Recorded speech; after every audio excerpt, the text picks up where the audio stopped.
Evangelho de Lucas, capítulo 19, versículos de 11 a 27. Estando eles a ouvir isso, Jesus acrescentou uma parábola, por estar perto de Jerusalém, e porque julgavam que o reino de Deus se havia de manifestar em breve. Disse, pois, um homem nobre foi para um país distante, para tomar posse de um reino e depois voltar. Chamando 10 dos seus servos, deu-lhes 10 marcos de prata e disse-lhes: negociai com eles até eu vir. Mas os seus concidadãos aborreciam-no e enviaram atrás dele deputados encarregados de dizer: não queremos que esse reine sobre nós. Quando ele voltou, depois de ter tomado posse do reino, mandou chamar aqueles servos a quem dera o dinheiro, a fim de saber quanto cada um tinha lucrado. Veio o primeiro e disse: Senhor, o teu marco rendeu 10 marcos. Ele disse-lhe: está bem, servo bom, porque foste fiel no pouco, serás governador de 10 cidades. Veio o segundo e disse: Senhor, o teu marco rendeu 5 marcos. Respondeu-lhe: sê tu também governador de 5 cidades. Veio depois o outro e disse: Senhor, eis o teu marco que guardei embrulhado num lenço, porque tive medo de ti, pois és um homem austero. Tiras donde não puseste e recolhes o que não semeaste. Disse-lhe o Senhor: servo mau, pela tua mesma boca te julgo. Sabias que eu sou um homem austero, que tiro donde não pus e recolho o que não semeei. Logo, por que não puseste o meu dinheiro num banco, para que, quando eu viesse, o recebesse com os juros? Depois disse aos que estavam presentes: tirai-lhe o marco de prata, e dai-o ao que tem 10. Eles responderam-lhe: Senhor, ele já tem 10.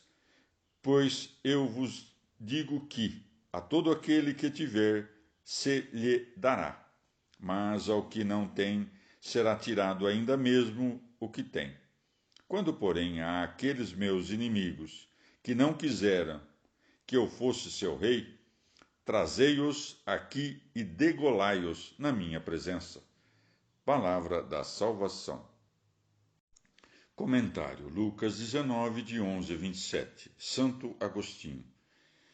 Ou o país distante pode significar a Igreja dos Gentios, que se estende até os confins da terra. O Salvador vai até essa região para lhe infundir a plenitude das nações. Retorna, porém, dela para que toda Israel alcance a salvação. Esses 10 marcos podem significar também o próprio decálogo da lei. Os 10 servidores, todos aqueles submetidos à lei e aos quais foi anunciada a graça do Evangelho. Entenda-se que esta soma lhes foi confiada quando aperceberam-se de que, rasgado o véu da lei, chega-se aos Evangelhos. Com os deputados enviados, quer dar a conhecer que, mesmo após a ressurreição, os judeus continuariam a perseguir os apóstolos, rejeitando assim abertamente a pregação dos evangelhos. Pode-se ainda dizer que os 10 e os 5 marcos recebidos pelos 2 servos, os quais empregaram com proveito a soma que lhes fora confiada, representam aqueles que, dotados pela graça com a inteligência da lei, já integram o rebanho de Deus.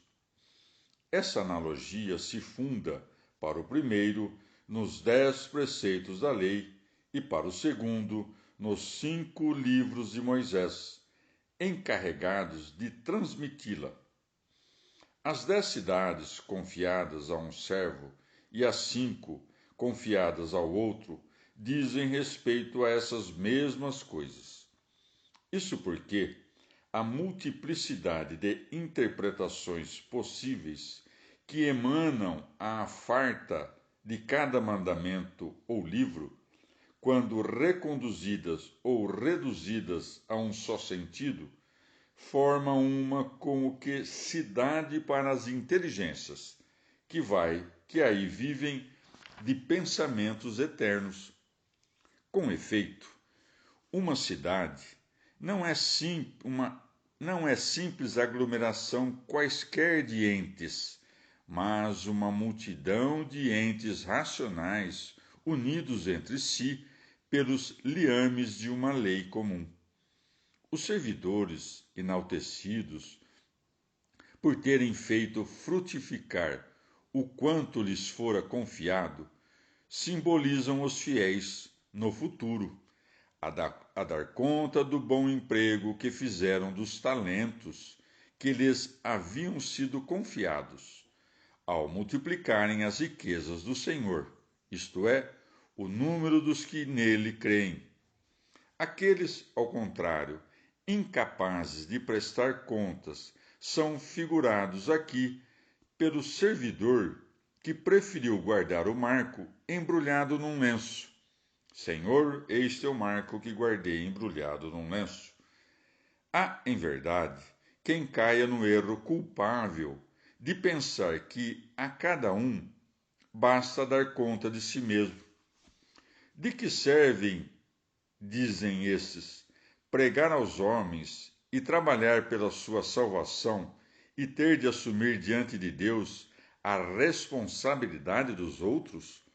Ademais, esses mesmos que não conheceram a lei tornaram-se culpados perante Deus, e analogamente com relação àqueles que, tendo conhecido o Evangelho, desobedeceram-no, já que ambos poderiam ter chegado ao conhecimento do Criador pelo exame das criaturas. Porque tive medo de ti, que és um homem austero, que tiras de onde não puseste e recolhes o que não semeaste. Com efeito, temos a impressão de que Deus colhe o que não semeou, quando condena por culpa de impiedade aqueles que nunca ouviram falar nem da lei, nem do Evangelho. Ora, é com o intento de se esquivarem de um tal julgamento severo que eles vivem na ociosidade, negligenciando o ministério da palavra, como que envolvendo num lenço o talento que receberam. O banco pode significar a profissão exterior e pública da religião, coisa que nos é imposta como um meio necessário para a salvação. Isto é, podemos perder os dons divinos se os possuímos sem os possuir de fato, ou seja, sem dar-lhes boa aplicação.